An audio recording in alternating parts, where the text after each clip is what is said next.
I want you to take your finger and point to the bridge of your nose, right between your eyes. Okay. Now imagine drilling a hole straight back, right into the absolute center of your skull. Hmm. Deep in there, sitting in a tiny, armored, bony pocket, is a blob of tissue about the size of a pea. It is remarkably small. Oh. I mean, we are talking about something that is maybe 1 centimeter across. It weighs half a gram. Half a gram. You could flick it off a table and probably never find it again. It's that insignificant physically. And yet, this little half-gram blob is basically the CEO of your entire physiology. Oh, absolutely. It decides if you're going to be 6 feet tall or 4 feet tall. It decides if you can have children. It decides how you handle stress, how you hoard water, and how you burn energy just to stay alive. For decades, medical textbooks, and even the older editions of the physiology text we're looking at, they call this the master gland. Which is great branding. I mean, the master gland, it sounds ominous and powerful. It really does, but as we are going to find out today, it's technically a lie. A lie. Or just an oversimplification. Well, let's say it's only half the truth. Because today, we are doing a deep dive into Chapter 76, pituitary hormones and their control. And the very first thing we learn, the master gland. It has a boss. The hypothalamus. That's right. So we aren't just talking about a gland floating in isolation. We are talking about the physical intersection, where the brain, your thoughts, your environment, your stress, your perception of the world physically plugs into the body. And when we say we are looking at this chapter, we really mean we are tearing it apart line by line. Oh, yeah. We aren't just skimming the surface here. We need to understand the anatomy, the really weird way it develops in the embryo, the 6 specific cell types that keep us alive, and this concept of the portal system. Right. Which, honestly, until I read this, I didn't realize how unique it was from the rest of the body's blood supply. It is a unique plumbing system, essentially. Yeah. Without it, the brain couldn't talk to the body without screaming, metabolically speaking. And we're going to talk about giants. We are. And dwarfs. And starvation. Yeah. But all of that is tied directly to this one chapter. It really connects the microscopic chemistry, I mean, we're talking about amino acid chains, to the macroscopic human experience of growth and survival. So let's start with the geography. Where exactly are we in the skull? Because the text spends a lot of time on the sella turcica. The Turkish saddle. I had to look this up because the text just assumes you know your skull geometry. It's this depression in the sphenoid bone. But it's not just a shelf, is it? Yes. It's more like a fortress. It has to be. Think about the location. It's at the very base of the brain. Right. If you take a blow to the head, or if the brain shifts during a rapid movement, you cannot have this delicate gland just squishing against the skull base. That would be catastrophic. It would be. So the sella turcica surrounds it on the bottom and sides with solid bone. The only way out is up through a layer called the diaphragm sella, where the stalk connects to the brain. That stalk, the hypophyseal stalk, that's the lifeline then. It is the physical tether. It's the data cable and the power cord all in one. If you were to sever that stalk, the pituitary gland would lose all its instructions. The master gland would go silent. And the body would slowly but surely shut down. Now here is where the source material gets really interesting for me. We tend to think of the pituitary as one thing, one little pea. But it's actually 2 completely different organs that just happen to fuse together during development. It's a tale of 2 lobes. You have the anterior pituitary, which is also called the adenohypophysis, and the posterior pituitary, the neurohypophysis. And the names give it away, right? Adeno means glandular, while neuro clearly implies neural. Correct. But before we even get to the hormones they make, we have to deal with the fact that the pituitary is, it's basically having an identity crisis. It looks like one organ, but embryologically, it's 2 completely different strangers forced to share an apartment. This was the part of the reading that actually made me laugh out loud. Because you have the posterior lobe and the anterior lobe, and I just assumed they grew out of the brain together, like 2 little buds. That would make the most sense, right? But nature is always messier than that. The posterior lobe, yes, that is an outgrowth of the hypothalamus. It's neural tissue. It's literally a piece of the brain that dangled down. Okay, so that part is brain. Right. Yeah. But the interior lobe, the part that does all the heavy lifting for metabolism and growth, Yeah. it's not brain tissue at all. Yeah. It originates from something called Rathke's pouch. Rathke's pouch. And this is actually an invagination, a folding inward of the pharyngeal epithelium. which is a very fancy way of A saying. roof of your mouth. Wait, hold on. So when I was an embryo, a piece of the roof of my mouth decided to migrate upwards and just latch onto my brain. That is exactly what happened. Hey. A piece of what would become the back of your throat crawled up, met the piece of brain coming down, and they fused. That is bizarre. It is. And it explains everything about their function. The anterior lobe is epithelial tissue. That's why its cells look like gland cells under a microscope. They are densely packed glandular cells designed to secrete things into the blood. But the posterior pituitary. That is an outgrowth of the hypothalamus itself. It's neural tissue. If you look at it, you see large numbers of glial-type cells. It looks like brain tissue because embryologically, it is brain tissue. It's just brain tissue that's been relocated. Exactly. And there's a little zone in between them, right? The pars intermedia. Yeah, the text mentions that. In humans, it's small, relatively avascular, and, well, it's pretty indistinct. In lower animals, it's much larger and more functional. But for us, it's a bit of a relic zone between the glandular front and the neural back. Okay, so we have this dual origin organ. Let's focus on the front part first, the anterior pituitary. The text says this is where the heavy lifting happens for metabolism and growth. It is the metabolic engine room. The source identifies 6 major peptide hormones produced here. We have growth hormone, or GH. The big one. The big one. Then adrenocorticotropic hormone, ACTH, which talks to your adrenal glands. For stress and cortisol. Exactly. Thyroid-stimulating hormone, TSH. Then you have prolactin for milk production. And finally, the 2 gonadotropins, follicle-stimulating hormone, FSH, and luteinizing hormone, LH. That is a lot of acronyms, but what really struck me in the text was the breakdown of the cells that make these, because I assumed, maybe naively, that the gland was just a soup of chemicals, but it's highly organized. It's very, very structured. Table 76.1 in the text breaks this down beautifully. We have specific cell types dedicated to making specific hormones, and the distribution is not even close to equal. No, it's hugely lopsided. Right. So you look at the somatotropes. These are the cells that make growth hormone. They make up 30 to 40% of the entire anterior pituitary. Wow. So nearly half the gland is just focused on growth. Yep. And then you have the corticotropes making ACTH. They're the next biggest group at about 20%. So between just those two, growth hormone and ACTH, you've accounted for over half the pituitary's real estate. Easily. Now compare that to, say, the thyrotropes, which make TSH for the thyroid. They're only about 3 to 5% of the total cells. Why the massive difference? Is growth hormone just, I don't know, harder to make or something? It's not about difficulty, it's about scope. Think about the target audience for the hormone. Okay. TSH targets one specific gland, the thyroid. It's a sniper shot. It sends a message to the thyroid, and the thyroid then does the rest of the work for the body. Yeah, it's a very specific instruction. With growth hormone, what's its target? The whole body, I guess. The entire body. Every single tissue capable of growing your bones, your muscles, your organs needs GH. You need a massive volume of it to get that systemic effect compared to the tiny amounts of regulatory hormones you need to just flip a switch on another gland. That makes perfect sense. It's a volume game. If you're painting a whole wall, you need a lot of paint. If you're just flipping a light switch, you just need a finger. That's a perfect analogy. And the text mentions that these somatotropes, the GH producers, stain strongly with acid dyes. Right. They're called acidophils. Which is clinically really important because if a patient has a pituitary tumor and the biopsy shows it's an acidophilic adenoma, it usually means they're producing way, way too much growth hormone. And that leads to gigantism or acromegaly, which we'll get to. Precisely. The cell type tells you the hormone, which tells you the disease. And just a quick note on the chemistry here, because the text gets specific. These aren't all the same kind of molecule, are they? No, not at all. Growth hormone is a single long chain of 191 amino acids, some small protein. But then you look at TSH or LH, and they are glycoproteins. They have 2 subunits, an alpha and a beta, with sugar molecules attached. So the complexity varies, but they're all peptides or proteins at their core. Okay, so we have the factory, the anterior pituitary, and we know what it makes. But let's go back to that master of the master idea, the hypothalamus. How does the brain actually tell the pituitary what to do and when? This is where we see 2 completely different control systems for the 2 different lobes.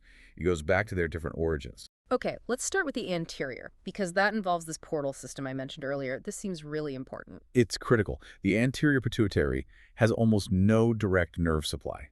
You can't just zap it with a neuron to make it secrete hormones. So it's not hardwired. No. Yeah. Instead, the hypothalamus controls it chemically. It secretes its own set of hormones, which are called releasing or inhibiting hormones. But here is the engineering problem I spotted in the text. If the hypothalamus just dumps a hormone into the blood, well, human beings have about 5 liters of blood. It's the classic drop of dye in a swimming pool problem. Exactly. If the hypothalamus releases a nanogram of, say, thyrotropin-releasing hormone, TRH, into the main bloodstream, by the time it circulates through the heart, the lungs, the arteries, and finally gets back to the tiny pituitary gland, It would be diluted to almost nothing. the pituitary would never hear the whisper. You would need to secrete absolutely massive, wasteful amounts of hormone to get a signal through all that noise and dilution. So the body evolved something much more clever, the hypothalamic hypophyseal portal system. Which is shown in figure 76-4. It looks like a dedicated private highway. It's a vascular marvel. It's an exception to the rules of circulation. Usually, blood goes from the heart to an artery to a capillary bed into a vein and then back to the heart. Right, 1 capillary bed per trip. But here, the blood flows into a first set of capillaries at the base of the hypothalamus, an area called the median eminence. It picks up the releasing hormones from the neurons there. Okay. Then, instead of going back to the heart in a vein, that blood flows down through these special long portal vessels that run right down the pituitary stalk. A private little tube. And it opens up into a second set of capillaries inside the anterior pituitary itself. So it completely skips the heart. It skips the general circulation. It's a direct injection, a private delivery service. It means the concentration of these control hormones hitting the pituitary is insanely high compared to what the rest of the body ever sees. It allows the brain to whisper, and the pituitary hears a shout. That's incredibly efficient, fast, specific, no waste. It's a perfect design. And what are these whispering hormones? We have a whole list in table 76 too. We do, and the names are pretty logical. We have TRH, which is thyrotropin-releasing hormone. Tells the pituitary to release thyrotropin, or TSH. Makes sense. Then GnRH, gonadotropin-releasing hormone. Yeah. CRH, corticotropin-releasing hormone. You can sense the pattern here. It's basically thing I want to happen plus releasing hormone. For the most part, yes. But we also have inhibiting hormones. This is just as important. The body needs a brake pedal, not just an accelerator. Like what? Well, there's GHIH, growth hormone inhibitory hormone. It's also known as somatostatin. It tells the somatotropes to stop secreting GH. And PIH, prolactin inhibitory hormone. Right. And PIH is a great example of the body recycling its signals, because it turns out that PIH is actually just dopamine, Dopamine, the neurotransmitter, the pleasure chemical. the very same molecule. In the main brain, it does all that neurotransmitter stuff. But in this cortical system, it acts as a hormone. Its job is to be a constant brake on prolactin secretion. Which has clinical implications. Huge ones. This is why some drugs that mess with dopamine levels, like certain antipsychotics that block dopamine receptors, can accidentally cause lactation as a side effect. Because they remove the brake. They cut the brake line. Prolactin cells are free to secrete, and they do. The chemistry nuance here in the text was interesting too. TRH is tiny. It's an amide of just 3 amino acids. It's incredibly simple, but incredibly powerful. You compare that to GHRH, growth hormone releasing hormone, which is a much bigger peptide of 44 amino acids. So the brain uses a whole variety of chemical keys to unlock these different pituitary cells. Exactly. And these hormones are all synthesized in special neurons whose cell bodies are in various parts of the hypothalamus, but their nerve endings are all in that median eminence, ready to dump their payload into the portal blood. Okay, so the command comes down the portal vessels. Let's say it's release growth hormone, the somatotropes obey. Now we have GH flooding the body. Let's talk about what GH actually does, because the text makes a really important point. Unlike the other hormones that just tell another gland to get to work, GH exerts its effects directly on all, or almost all, tissues of the body. That's the critical distinction we touched on. TSH just talks to the thyroid. ACTH just talks to the adrenal cortex. But GH talks to your muscles, your bones, your fat, your liver, your skin. It's the general hormone. And its effects are not just about getting taller, it's profoundly metabolic. It is. You can really think of GH as having a very specific 3-part agenda. First, build protein. Second, burn fat. And third, save sugar. Build, burn, save. Okay, let's break those down. Build protein. The text calls this the anabolic effect. Right. GH is a potent anabolic agent. It does a few things to make this happen. First, it increases the transport of amino acids into the cells. It basically opens the doors to let the building blocks in. So it's similar to insulin in that way? The text mentions that. Very similar. It helps get the raw materials inside the factory.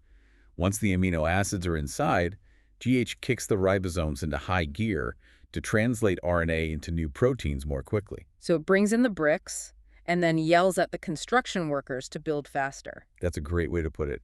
And it goes even deeper. Over longer periods, say 24 to 48 hours, it actually increases the transcription of DNA to RNA in the nucleus. So it's ordering more blueprints, too. Exactly. And finally, on the other side of the equation, it decreases the breakdown, the catabolism of existing protein. It's a protein sparer. It protects what you already have. So it's building new stuff and protecting the old stuff. That's a powerful combination. That's why it's so critical for growth. Okay, so that's building muscle. Now, part 2 of the agenda, burn fat. This is one of its most dramatic effects. GH has a powerful glycolytic effect, meaning it breaks down fat. It specifically triggers the release of fatty acids from adipose tissue. So it's dumping fat into the bloodstream. It is. It's mobilizing your fat stores so they can be used for energy. It wants the body to run on fat, not on sugar. Precisely. It promotes the conversion of those fatty acids into acetyl-CoA, which then gets burned in the Krebs cycle for energy. But there is a potential danger here. The source mentions the ketogenic effect. Yeah, explain that. What does that mean? Well, if you have too much growth hormone, you are mobilizing so much fat so quickly that the liver can't process it all normally. It gets overwhelmed. It gets overwhelmed. Yeah. And it starts converting the excess into a molecule called acetoacetic acid. This is a ketone body. This builds up, it leads to ketosis.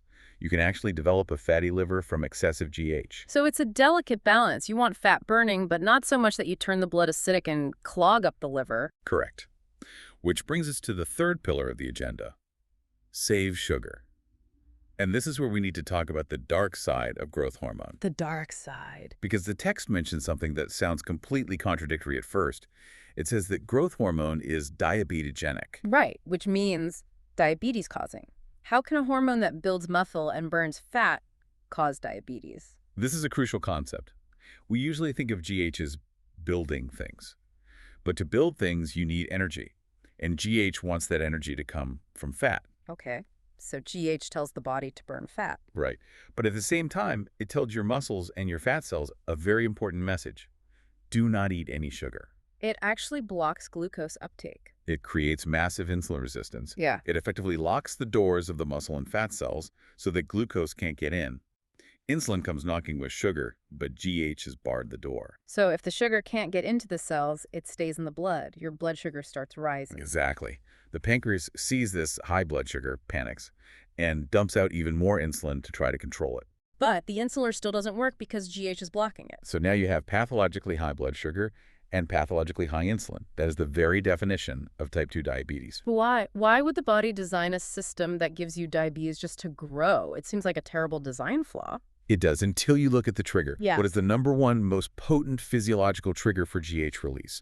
It's not wanting to be tall, it's starvation. Specifically, protein deficiency. Oh. Think about it. If you are starving, your brain is in mortal danger. The brain is a glucose hog. It needs glucose to function. It can't run on fat easily. It's the one organ that can't really switch fuel sources. Right. So GH comes in and says, okay, emergency protocol, muscles, you are cut off. Fat cells, you're cut off. No more sugar for you. You will burn fat for energy. We are saving every last molecule of glucose for the brain. That is a total reframe. GH isn't just a builder, it's a ration manager during a famine. It is the ultimate survival hormone. It preserves your precious protein so you don't digest your own heart muscle, and it forces the rest of the body to run on fat, all to spare the tiny amount of glucose needed to keep your brain alive.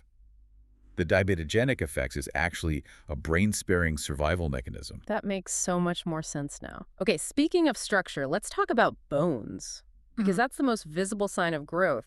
How does GH actually make a bone get longer? Well, bone growth happens at the epiphyseal cartilages. We call them the growth plates.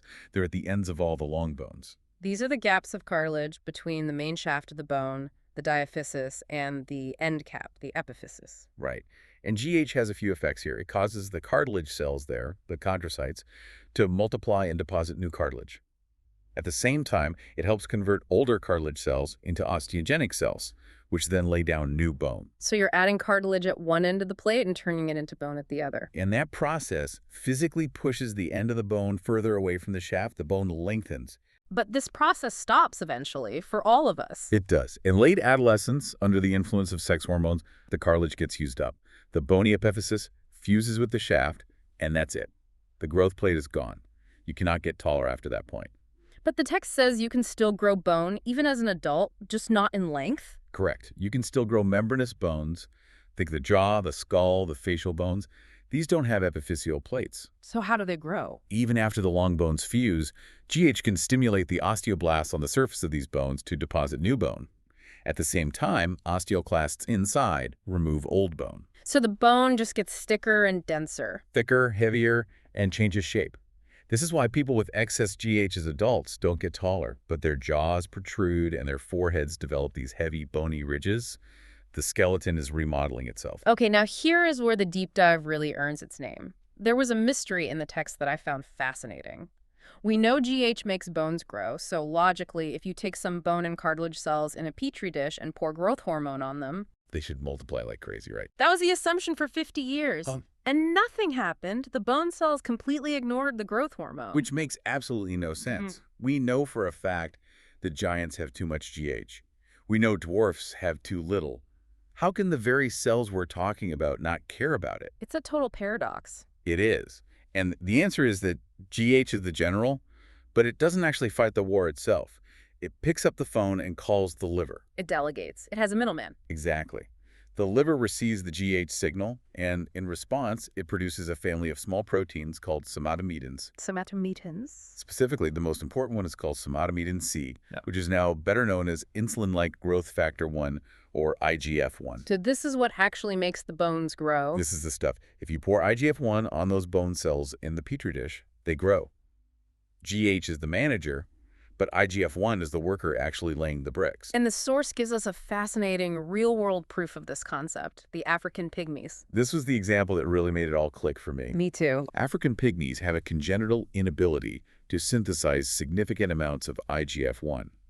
If you test their blood, their growth hormone levels are normal, sometimes even a little high, but they don't grow tall. Because the signal goes out from the pituitary, but the liver never picks up the phone? Precisely. Yeah. No IGF-1, no skeletal growth. It perfectly illustrates that this is a multi-step pathway. The general is shouting orders, but there are no troops to carry them out. And there's also a practical reason for this middleman system, isn't there? Something about half-lives. Yes, this is a really elegant piece of design. GH binds very loosely to plasma proteins in the blood. If you inject GH, its half-life is less than 20 minutes. It's a flash in the pan, a quick pulse. But growth is a slow, steady process. You can't grow a bone in 20 minutes. You can't, so you need a sustained signal. Somatomedin C, IGF-1, binds remarkably strongly to its own set of carrier proteins in the blood. Its half-life is about 20 hours. 20 hours versus 20 minutes. That's a huge difference. It is. So the short pulsatile GH spike from the pituitary triggers a release of IGF-1 from the liver, which then circulates all day long, providing a steady, constant growth signal to the tissues. It smooths out the curve. That is such a smart design. The brain gives a pulse, and the liver turns it into a sustained note. That's a perfect way to describe it. So we know what it does. Now, how does the body decide when to release it? Because you said it's pulsatile. It's not a steady drip. It's extremely variable. A person's GH level can go from basically 0 to as high as 30 nanograms per milliliter in a matter of minutes, depending on what you're doing. So what are the main triggers? What makes it spike? The source lists several key stimulators: starvation, hypoglycemia, which is low blood sugar, exercise, excitement, trauma. And sleep? Yes, specifically deep sleep, what we call stages 2 and 4. There's a big surge of GH in the first couple hours of deep sleep. Also ghrelin, the hunger hormone released by the stomach. It makes sense that hunger would trigger it, given the whole starvation response. Exactly. But there is one trigger that stands out above all the rest in terms of its potency. Starvation. Or, more specifically, as we discussed, protein deficiency. There's a graph in the text, figure 76-8. It's really striking.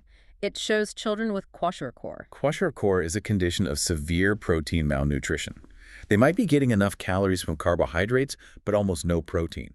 And these children have incredibly high levels of growth hormone. And the graph shows what happens when you treat them. If you give them sugar, more carbohydrates, the GH levels don't drop at all. Not a bit. Their bodies are still screaming for protein. But the moment you give them protein in their diet, The GH levels plummet back to normal. instantly. What does that tell us? It tells us that the body monitors its protein status meticulously. If you don't have enough protein, the body cranks up GH to the maximum to send out that emergency signal. Stop burning amino acids for fuel, mobilize fat, save the building blocks. It's a survival mechanism to preserve the body's structural integrity during a famine. Precisely. Under acute starvation conditions, GH is the guardian of your muscle mass. Okay, let's pivot and talk about what happens when this elegant system breaks. The abnormalities. We've got too little and we've got too much. Let's start with too little. The text calls it panhypopituitarism, which basically means all under pituitary function. So the whole gland is failing. Right, and if this happens in childhood, You get dwarfism. you do. But the text notes that most panhypopituitary dwarfs don't just lack GH, they lack the other hormones too, TSH, ACTH, the gonadotropins. So they don't go through puberty. Correct, they remain sexually infantile for life. However, there is a subset, about 1/3 of cases, the text says, who have isolated GH deficiency. They mature sexually and can reproduce. So that leads to the pure dwarfism scenario where the issue is just stature. Exactly. Right. And interestingly, because they lack the metabolic effects of GH, they can sometimes age a bit differently. But they lack the metabolic vigor and muscle mass that GH provides. And what about in adults? If I lose my pituitary function today, what happens? You won't become a dwarf, obviously. Your bones are already fused. But you will definitely suffer. You'll experience profound lethargy from the lack of TSH and thyroid hormone. Makes sense. You'll likely gain weight, particularly fat, because you've lost the fat-mobilizing effect of GH. And you'll have loss of sexual function from the lack of gonadotropins. And what causes this in adults? The text mentions it's often due to tumors, like craniopharyngiomas or chromophobe tumors, that grow and physically compress the gland until it dies. So they just crush it. They crush it. Or another cause is thrombosis of the pituitary vessels. This is a classic risk after a traumatic childbirth where a woman goes into hemorrhagic shock. The pituitary blood supply can be compromised and the gland just dies. It's called Sheehan syndrome. Okay, now for the other side of the coin, too much. Let's talk about the giants. Gigantism. This occurs if those acidophilic GH-producing cells become overactive, usually from a tumor, before adolescence. Before those bone epiphyses fuse. So the bones just keep getting longer and longer. The text mentions giants reaching 8 feet tall or more. But it's not a healthy condition. One of the tragic complications is what we discussed earlier, diabetes. Yes, because of the constant diabetogenic effect. The text says about 10% of giants develop full-blown diabetes mellitus because their pancreatic beta cells just burn out from trying to pump out enough insulin to overcome the GH-induced resistance. So their bodies are fighting a losing battle against the high blood sugar. A losing battle.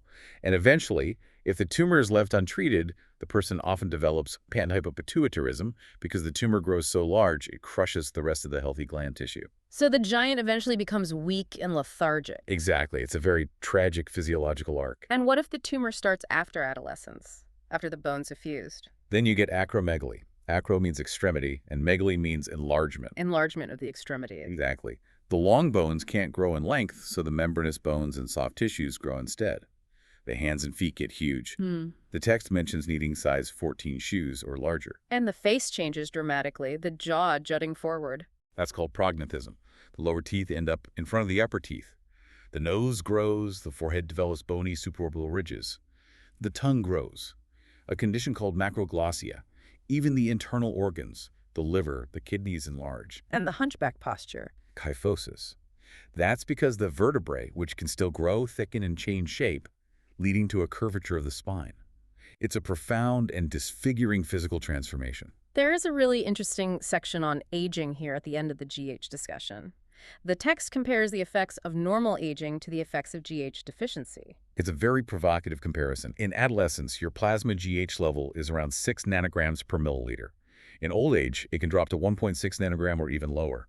And what does old age look like metabolically? Increased body fat, decreased muscle mass, thinner, more wrinkled skin. All things that GH deficiency would cause. They mirror each other. So naturally, people started to think, is aging just GH deficiency? Can we fix it by replacing the hormone? And can we? Well, the source mentions studies where elderly people were given synthetic GH. And it did work. To an extent, it increased their muscle mass and decreased their body fat. They reported feeling more energetic. But there's always a but, isn't there? There's always a but. The side effects were significant. Insulin resistance and diabetes, edema, carpal tunnel syndrome, joint pain. So the same problems you see in acromegaly, just on a smaller scale. Exactly. It turns out you can't just turn the clock back without consequences. The body likely downregulates GH for a reason as we age, maybe to reduce cancer risk or just maintain metabolic stability. Right. Hacking the master gland has a price. Always. Okay, we've spent a lot of time on the glamorous anterior pituitary. We need to talk about its forgotten sibling, the posterior pituitary. The neural hypophysis. We establish its neural tissue, so the control mechanism is totally different. No portal blood system here. No, this is direct hardwiring. There are these huge cell bodies, magnocellular neurons, located way up in the hypothalamus in two specific nuclei, the supraoptic and the paraventricular nuclei. And they send long axons down the pituitary stalk. Right into the posterior lobe. So the hormones are actually made in the hypothalamus, packaged into vesicles, and then transported down the axons. The text says it takes several days for them to travel all the way down this nerve highway to the gland. So the posterior pituitary is basically just a storage warehouse. It doesn't make anything. Exactly. It doesn't synthesize, it just stores and releases. The nerve signal comes down from the hypothalamus, shocks the nerve endings, and they dump their pre-made hormone directly into the bloodstream. We have two main players here, ADH and oxytocin. Let's start with ADH, antidiuretic hormone, also known as vasopressin. Its main job is exactly what its name says, antidiuresis. It prevents water loss. It's all about water conservation. And how does it work mechanically? It acts on the collecting ducts and tubules in the kidneys. Normally, these parts of the kidney are pretty much impermeable to water, so any water in the filtrate just flows right through them and ends up in the urine. So you pee it out. Right. But ADH binds to receptors on these cells and causes the insertion of special protein channels called aquaporins. Literally, water pours into the cell membranes. And these pores allow water to be sucked back out of the urine and into the blood? Precisely. So it concentrates the urine and saves the water for the body. Without ADH, you get a condition called central diabetes insipidus. Which has nothing to do with sugar diabetes. Nothing at all. It's just that the symptom is the same. Yeah. Massive urination. In this case, you can lose 10 to 15 liters of water a day. You would have to be drinking constantly just to stay alive. You do. Or you die of dehydration very, very quickly.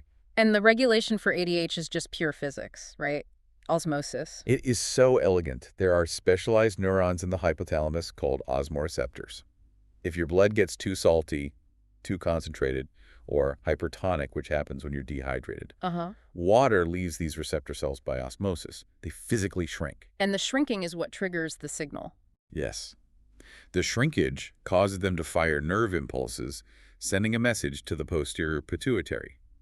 Release ADH. We need to save water. Conversely, if you drink a gallon of water, your blood becomes dilute, the cells swell up, the firing stops, ADH drops to zero, and you pee out all the excess water. That's amazing. There's also a blood volume trigger, though. Right. This is more of an emergency backup system. There are stretch receptors in the atria of your heart. If your blood volume drops by 15 to 25%, like in a massive hemorrhage, those receptors send an urgent signal to the brain, and ADH secretion can spike up to 50-fold. And at those high levels, it does more than just save water. At those levels, it's a potent vasoconstrictor. It squeezes the arteries to keep your blood pressure from crashing. That's why it's also called vasopressin. It's a last-ditch effort to maintain circulation to the brain. Okay, finally, hormone number 2 from the posterior lobe, oxytocin. The hormone of labor and lactation. The source mentions a positive feedback loop for childbirth, which is unusual in biology. It is. Most hormonal loops are negative feedback. I have enough, so please stop making it.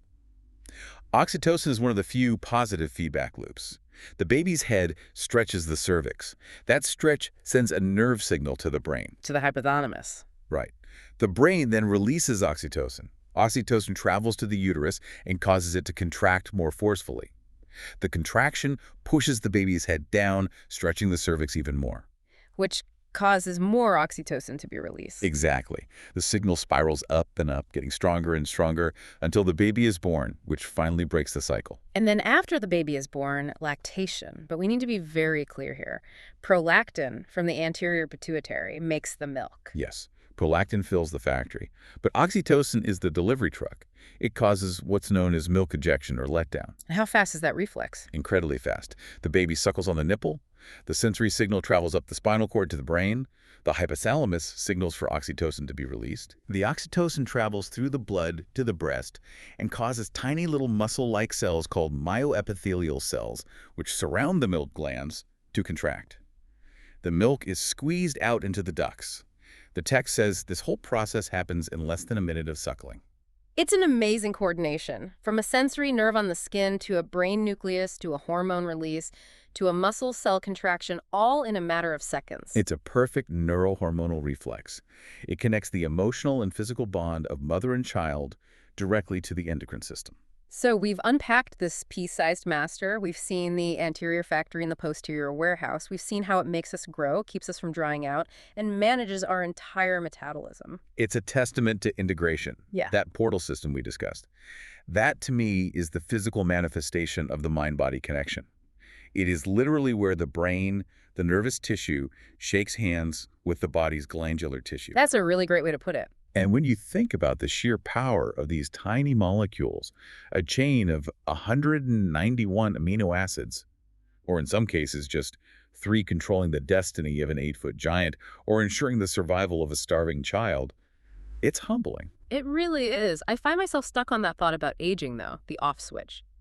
If the body deliberately turns down GH to protect us from cancer or from metabolic breakdown as we get older, maybe we shouldn't be so quick to try to hotwire the ignition. It's a really provocative question, isn't it? Are we programmed to decline for our own good? And if we interfere with that program, do we just break the machine entirely?